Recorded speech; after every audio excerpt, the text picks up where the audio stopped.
Gaze reading where the greats drop by. Trendy authors tell us all the who, what, and why. Anyone can listen cause we're spoiler free. Gaze reading from Pulitzer stars to book club picks, where the curious minds can get their fix. So you say you're not gay, well that's okay. There's something for everyone. Gaze reading. Hello and welcome to Gaze Reading What's the Tea? I'm your host, Jason Blitman. It is Sunday. It is time for afternoon tea because why not? We have two guests on the show today. Hannah Silva talking to me about her book, My Child, the Algorithm, and then Tom Pyun talking about his book, Something Close to Nothing. Both of their bios are in the show notes. You could head on over to our YouTube channel and watch this episode over there, as well as a bunch of our other episodes. You can like and subscribe wherever you get your podcasts and be the first to know whenever a new episode drops. Make sure to follow us over on social media at Gaze Reading. We have new giveaways all the time. There's always something fun going on. And because it is the holiday time, a fantastic gift for someone you love is a subscription to Aardvark Book Club. And I am so excited to be partnering with Aardvark Book Club to provide an exclusive introductory discount. New members in the United States can join today, enter the code Gaze Reading at checkout, and get their first book for only $4 plus free shipping. That's aardvarkbookclub.com. and use the code Gaze Reading, all one word.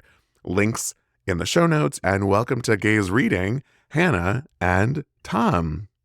Well, Hannah Silva, I'm so excited that you're here joining me for tea, what I will call tea, but really it's coffee. It's your morning. However, it's my afternoon, so I've got to, yeah. So you're like properly Oh, I'm having tea serious time. about this, yeah. You said tea. How I've do got tea. I know, this is so perfect. Tell me, how do you take your tea? A whole variety of different ways. It depends how good the tea is. Similarly to coffee, if it's really good, I'll have black. But if I'm having black, then it'll be weak. But a proper nice tea, yeah. So you can like express But otherwise, on a daily basis, I'm just builder's tea. Do you call it that there? I don't know You what don't that know, is. no.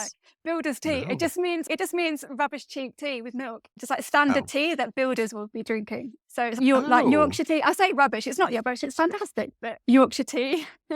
Yeah. I get like the equivalent would probably be like bodega coffee that you'd get at like the corner store. Yeah, I don't know what that is, but yeah. Yeah. A bodega in New York City is like the place that sells like chips, but also sandwiches and also like just standard. a deck of cards. Yeah, you're like and cheap as you coffee. can possibly get it these days. Yeah.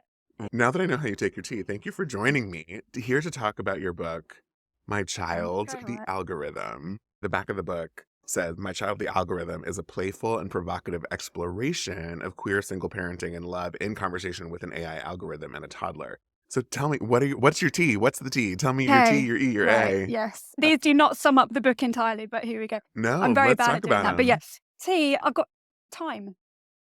I went with time because time appears in, we have different experiences of time. Anyone with a baby or a small child will tell you time just can go incredibly slowly and also incredibly fast, but getting through the minutes can be excruciating. Similarly, getting through the minute of heartbreak is painful. I remember thinking at the time, like, it's not one day at a time, it's 1 second at a time, 1 minute at a time.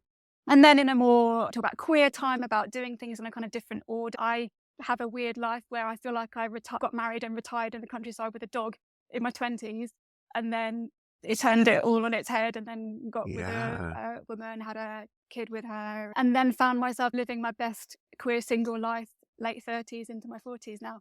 So yeah, we often do things in a queer order, I think. Swimming in the sea, that's its own sea time. Different countries and ways of experiencing cities, you have different times. So I know it's so true. And I think like the time in the sense of we are living in a time where you can use technology.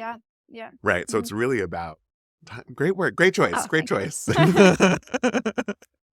Let's have your E. This one. I mean, I wanted something upbeat for this one. I like energy, enthusiasm, excitement. The the kind of energetic, sparkly kind of words, because it feels so playful, the book, Mm-hmm. and it's funny to say energy when I also talk about insomnia a lot in the book, and certainly nobody would accuse me of having consistently high energy. Energy can mean so But many different things, yeah, right? yes. Like energy propelling you Yeah, forward. absolutely. And I think it does. It moves forward. It was a time that my backstory was a bit sad, but my present story was actually Mm-hmm. quite exciting. And for a first time, I'm just exploring, the play of being a parent, the delight of it, the delight of dating and sex.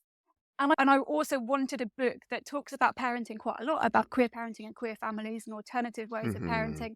And it also talks about fun and friendship and dating and sex.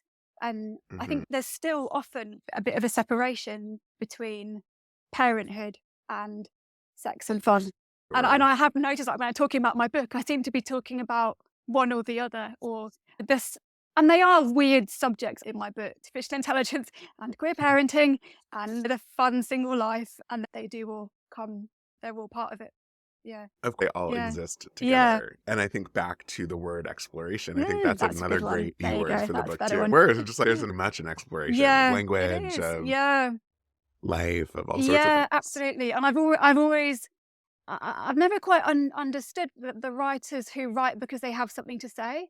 Um, I tend to write because I don't know what to say and I don't know what's Oh, going on. interesting. And if I have a question about something or I'm thinking about something, pondering it, struggling with it, that's why I want to write about it, to You're explore, working. as you say. Right, right, right. Yeah, to work it out. Interesting. If I already know what I think, then I get bored writing about it. Yeah. Hmm. Yeah, every once in a while, I'll talk to an author who writes a thriller or Mm. a mystery or something, and they don't even know the ending because they're Yeah. uncovering it as they Yeah. No, that write. And amazes which to me. me, I think, well, it's right. It's both Yeah. things. It's they are exploring it themselves, Mm. but also I'm like, how do you know that you're going to have an ending? Yeah, it's scary. Yeah. I mean, it's much harder if, a complex kind of thriller plot. That seems a lot harder than, I mean, I Yeah, knew what was going on because I was living it. your I life. Yeah, vaguely knew of what was course. going on. Yeah. Oh, that's so funny. Yeah. And what's your A? My A is alternative intelligence. Mm-mm. So the subtitle of the book is An Alternatively Intelligent Book of Love. And I stole that phrase, alternative intelligence, from Jeanette Winterson, who wrote about AI some years ago in 12 Bites. And she said, let's not call it artificial intelligence. Perhaps alternative intelligence is more accurate and we need alternatives. And I also loved that as I've started, even since writing the book as well, I've started applying this idea of alternative intelligence to alternative human intelligences, neurodivergencies, different ways of thinking. And so, it's not just the alternative intelligence of the AI, it's also mine and my child and, and alternative models of making families and lives. I mean, and I wish that we all sort of thought of life in that way because there's no such thing as one size fits all. No, absolutely. Yeah. Yeah, and yet our Um, society is built for one size. And it's 100%. really hard to operate outside of that. Yeah. Yeah, Yeah. but it's such a, I feel a little stuck in the metaphor of size, but even the people who do traditionally fit in a specific box, a specific size Yeah. or whatever, Yeah. there are other alternative things Yeah. about Mhm. people Mhm. that sure, the shirt might fit, Yeah. but the hat doesn't, or Yeah. right, the shoe doesn't, Yeah. or Yeah. there's no, we're still also different, and there's still ways of thinking about things in a different way or Yes. being different. Yes, exactly. Um, And people can have very conventional on the outside lives, but the way they think is just different. And I love that. And that's I kind of talk yeah. about that in a book in a way. I feel like there's a real absence of communication about what goes on inside our minds, how we think, or if we see image, or if we hear language over and over, or I don't know, but it's a weird thing that we don't really talk about. Maybe we just assume it's the same for everybody, or we don't talk about it much, or it's hard to Mm. verbalize. And I'm sure, like we will have these conversations sometimes where you find out that someone like never sees image or only sees image, or I find all of that really fascinating. Yeah. Yeah. Yeah. the book itself, the fact that it is a memoir written in concert with AI is very cool. And also, I gotta say, very scary, Hannah. Was there ever a Scary in what moment? way? Because of the uncanny valleyness of AI? Yeah, Yeah, yeah. yeah. Did you ever feel like you're sharing too much? Or, oh, wow, this actually is spitting out information that makes more sense than I would have? Or, I mean that wouldn't ever surprise me, really. It's not hard. Yeah, again, like at the time I wrote, firstly, I wasn't using an AI that had been developed by a company such as OpenAI or Google or any of the above. yeah, So I wasn't concerned about giving my language or idea away in feeding the machine in the way that it certainly happens with those companies now. The conversation about the AI being trained on pirated books hadn't really emerged at that point either. mm, Um, so yeah, it was such early days. There wasn't the discussion about it that there is now, and there also wasn't some of the really terrible practices. I'm sure there probably was. We just didn't know about it. Yeah, I'm sure there was. I'm sure there was. yeah. There's something too about you did it. This is such a terrible example, but it's almost like being a smoker and then 20 years later finding out that Yeah, smoking is bad for you. yeah, Do you know what I mean? Like you did this thing with AI and then all of a yeah, sudden you're like, oh, wait a minute, this yeah. Here are is the ethical a thing in concerns. society that's Yep. going to be a very different thing. Yeah, but I do feel, I mean, and it's hard to make sweeping statements, but there's been a lot of negative reaction to AI from writers and writers' Mm, unions, and I totally agree with it in terms of the big tech companies and what they're doing and how they're profiting sure. of writers, and absolutely. But at the same time, I'm a little bit worried about the kind of blanket negative approach to it, or the blanket ban on it, or the fact that there's like generally like writing competitions, writing journals, all sorts of places now will just say, please confirm that no part of your entry is written by AI. So my book Wow. wouldn't be eligible for all of these things. You also make it very clear Well, that, it's like I do it in my book is not written by AI, and it's very clear what is AI and what is mere talent, all of these. Yeah, it's very clear how I used it, and I think that's quite mhm. important, or it was important for me for that book anyway. Um, but yeah, I would just wonder if I would like writers and creative people to be able to play more of a role in developing AI, in thinking Yeah. about anti-racist AI, in looking at the kind of Mm, discriminatory language, in questioning like how can we make a creative, surreal, queer, neurodivergent AI? How can it come together with the ways in which our minds work to create something new? How can we explore thought? But when these companies are controlling it and developing it for very specific purposes and taking out all of the glitches and with the queerness, I call it, all the strangeness, the mhm. so-called hallucination, the repetition, a lot of the things that I have so much fun with in the book, they're certainly not being developed for that at this point. And Yeah, that is the tea. that's the two. There you go. So fascinating. No, it's so true. And I think the book does such an interesting job at just like exploring, Yeah, yeah, you know. exploring, playing, yeah. Hannah, congratulations on it. Thank you so much.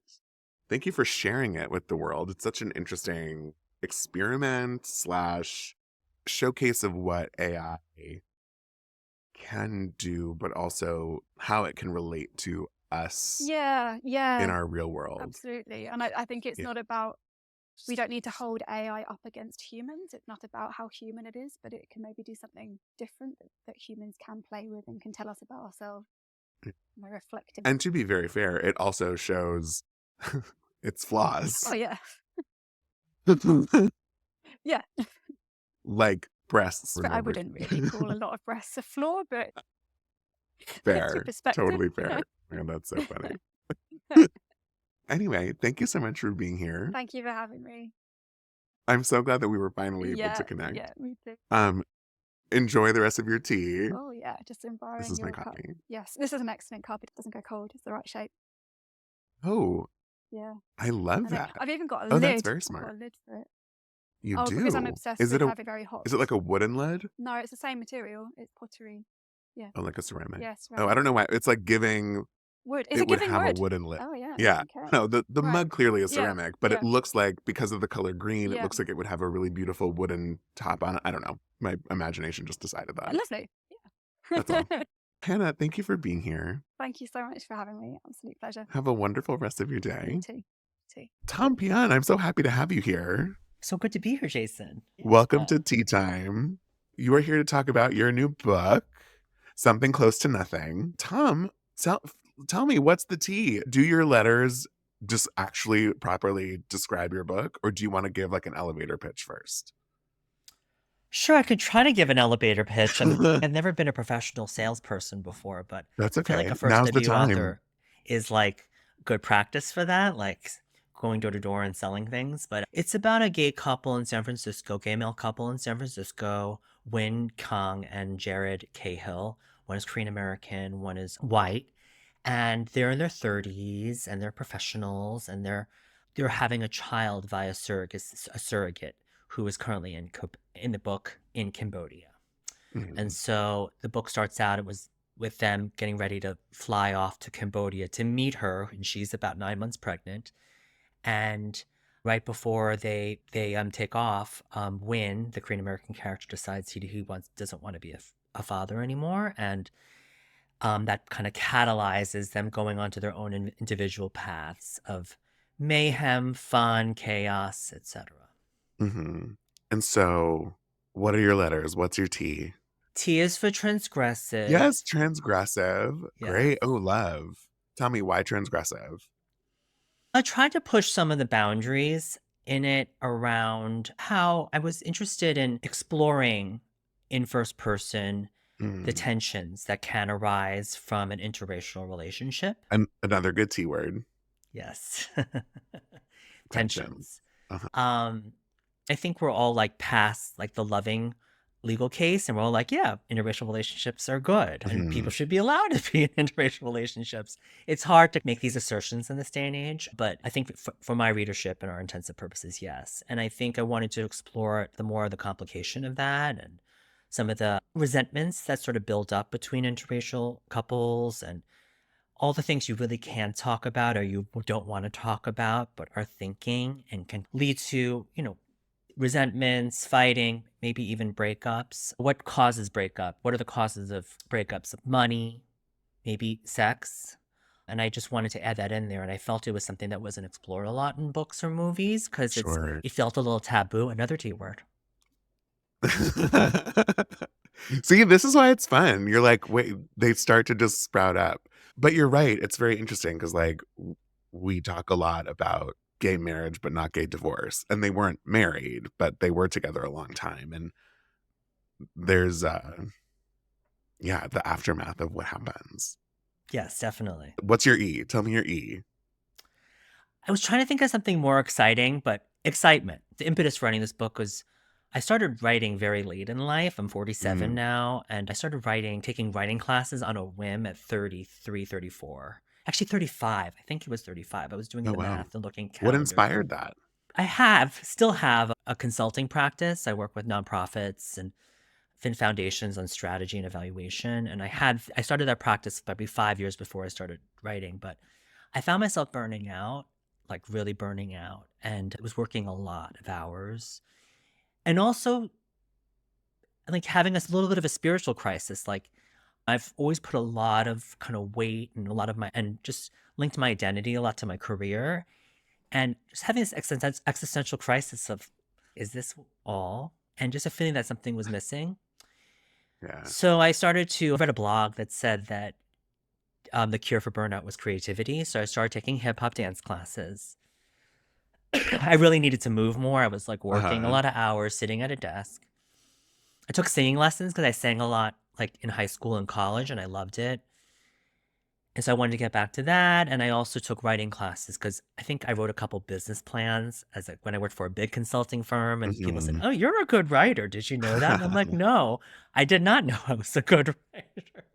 That's so And writing funny. business plans is very different than writing a novel. But it turns out after taking 3 of those pretty intensely while trying to work less, I found it to be very curative of the burnout and really put me on a different path. But also I learned that I'm a terrible dancer. but I got really into it. Like, I got obsessed with it. I was going to dance classes 4 times a week, 5 times a week, Oh my God. seeing a chiropractor who was like, "What are you doing to your body? You can't move your neck. You can't move." And it was just like a fever state, like around those Wow. classes. And so there was the impetus for the plot for the book. And I'm one Mhm. of these people. Someone used to say that people in San Francisco are annoying because no one can just have a hobby. Everyone turns it into some sort of either obsession or they try to turn it into a career. And that really resonated with me. I started taking these classes, really enjoying it, trying to publish in like Mhm. small journals. And then I ended up reading Crazy Rich Asians on a vacation and was like, oh, I can do this. Like, I could write a commercial novel. And then, which kind of ruined my life because 3 years later, I'm like, this is really hard. And I'm like banging Mhm. my head against the wall, like crying and saying, oh my gosh, I told too many people I was going to do this. And I can't, I have too much pride. I have to write a novel now. Yeah. And it took 9 years to get it Wow. published. From the first page to the launch date it was over 9 years, Wow. actually.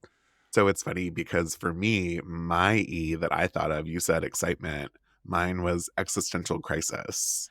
Oh, that's better. That's better. But it is. I was gonna say the excitement was because I read Crazy Rich Asians. I had to read a book because of that. I'm like, oh, I can do this. I Yeah. wanted to write something really fast paced and commercial. Ended up Mhm. being more literary than I originally intended, which no one says, but and honestly, it ended up being a little more literary and deeper and darker than I Mhm. really anticipated. And ended up being, I'm like, oh, I'm a dark person. I wanted to write something light and funny and Yeah, like this is not a spoiler, but I will say it is not a rom-com. Like it is a book that starts as a relationship story and then you see their journey as post relationship and it's not a rom-com. Totally. Yeah. I love rom-coms though. 100%. Can't keep me away from Heartstopper. I'll tell Oh you my God, that. funny. But I don't think that's really me. That isn't like my soul. My soul is Mhm. dark and as like hyper as I am today. Like, I think deep down I really am that. But I wanted to write something fast paced and exciting that was like a little bit of a roller coaster. And so that's Yeah. where I got the E word from, excitement. Yeah. Okay, what is your A? Tell me. Oh my gosh, I can't believe I'm saying this, but I'm going to say anal sex. Just to be transgressive, just to push the Uh-huh. envelope. There isn't I don't think there's a ton of sex in the book. It is not like an erotic novel at all. My friend was like, when I said that during a book talk, he's like, yeah, damn, it is not erotic. But there's some kind of sex scenes in the book and Yeah. they surround anal sex and the fact that I hope this isn't a spoiler, but that Jared and Wynn do not have anal sex. They don't have Not, penetrative sex. And I wouldn't call it it a is spoiler. one of the many tensions in their relationships. I'd say one of them is a side. Just a side. I've just learned that term. I didn't know what a side was till Oh yeah. my publicist told me that they were sides. And I was like, oh Yes. my gosh. We're holding space for the sides. Yeah, yeah. So that's my A. Is that too racy for a podcast? I don't even know. I don't think so. There's Okay. nothing to be ashamed of with when it comes to anal sex. That was a part of the story.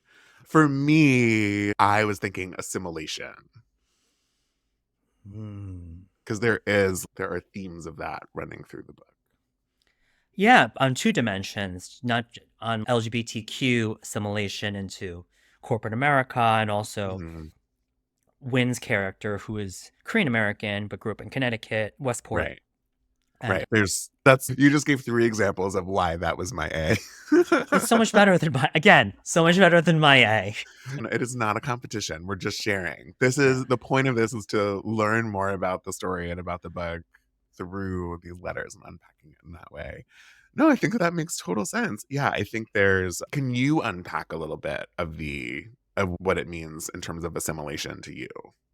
Yeah, I can just speak from my own experience. Mm. The book is not based on my life, or it's not autobiographical at all. It's not autofiction. I'm single. I've basically mostly been single my entire life. I do not have a child via surrogate. That said, I think there's something was really exciting about living in San Francisco when I did, Mhm. because in general, there's just so many queer people in San Francisco, and there's every variety and type and of every socioeconomic bracket too. And when I first moved there in my 20s, that's what I just loved about it. It wasn't a big deal to be like a gay mayor, for example, or to be like a gay supervisor or like a city supervisor. I ended up volunteering as an intern for a Mm. city supervisor who was a gay man, openly gay man. And I just love that idea. And I think it creates all this kind of fruit for different narratives about what it means to be queer in America and queer in a very LGBTQ affirming city. And then it also means that there's tensions between intra-group tensions, intra-racial tensions. Not that queers are a race, but like intra-group tensions and how to live one thing that I talk about because with my friends is like open relationships versus monogamous relationships. And people have strong opinions on that. And it becomes almost political, right? And Yeah. spiritual and just it makes people question about like their identity and what's important to them. So it's not something I've explored in the book necessarily, but I think it's an example Yeah.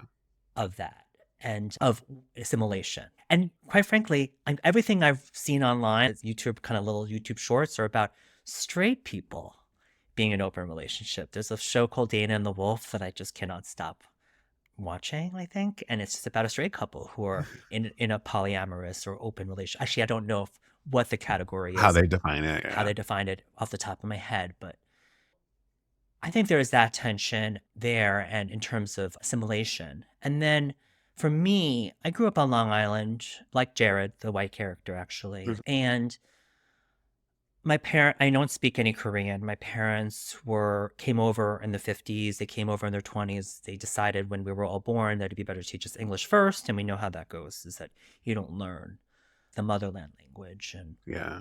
And we have, my sisters are named Jeannie, Catherine, Elizabeth, and then I'm Thomas. So and that's something that I really thought about and felt like different. Would my life be different if my name was like Dongho or I don't know, like some other Korean name? And those are all explicit choices that parents make to potentially make their lives easier / also what are the trade-offs? So with Win, his full name's Winston Kang, I wanted to explore some of that. Yeah. Racially. And growing up, Westport's even less diverse probably than where I grew up on Long Island. Yeah. And I think for me, it's now that I'm entering middle age, I feel like a real disconnection with my like heritage. And I'm trying to like right now reconnect with that, potentially learn Korean and live there potentially for a little while and just get back in touch with it. I feel that's something I realize now that assimilation probably has had a lot of advantages for me in terms of like access and who knows, but making other people feel comfortable. But now I'm also seeing kind of the price I've paid. And Sure. not something I explored necessarily in the book because a lot of other things are explored in the book, but it's something that I'm going through now. I wrote this book literally 10 years ago and I feel like a completely different person now. That's the thing about how long these time horizons are. It's, wow, I wrote this book and it really captured what I was going through at that time and a lot of my insights and feelings and thoughts. But I feel so much has happened with the election, with Sure. 2 elections, a pandemic, and I'm in a very different place now. And that's okay. I Well, still love the book. I'm so excited for you. Something Close to Nothing is out now wherever you get your books. How has tour been? Is there anything that surprised you so far? A couple things. One, I had the best publicist in the entire world. And I'm just going to do a shout out to her, Amelia Posanza, Lavender Public Relations, because I had very low expectations for the reach of this book. And she just did a lot. I ended up getting a review in the LA Times and a shout out in Washington Post. And I got into all these bookstores I could never get in on my own. And I can't guarantee those results for you, but she really made my dreams come true. And I just love her so much. She got me on this podcast. I'm grateful for her. And publicists aren't supposed to get shout outs, but I feel like I'm going to break that norm. And That's okay. They absolutely should. And we become friends. And I just think she's a cool gal. She's so Yeah. smart. She's so much smarter than me. Every time she said, I'm like, you're so much smarter than me. 2, it was a lovely experience. I got to do these readings in these bookstores that were a dream. I Love You and Me books in Chinatown in New York. Powell's in Portland. That was amazing. Skylight Books in LA, and then Fabuloso, which is the LGBTQ book store in the Castro in San Francisco. I really felt that support and love of community, and And also at the pandemic, I know we're pretty far out of it, but I think there's still a lot of lasting effects in society. So just being around, seeing a lot of people I hadn't seen in a long time, and Yeah. just showing a lot of support on social media. And it's just been a really lovely experience. I think I could just cry about it, actually. It was really beautiful. And it's made almost all the pain of writing a novel worth it. Almost all the pain. Oh, But I'm so glad to yeah, hear that. thank And you.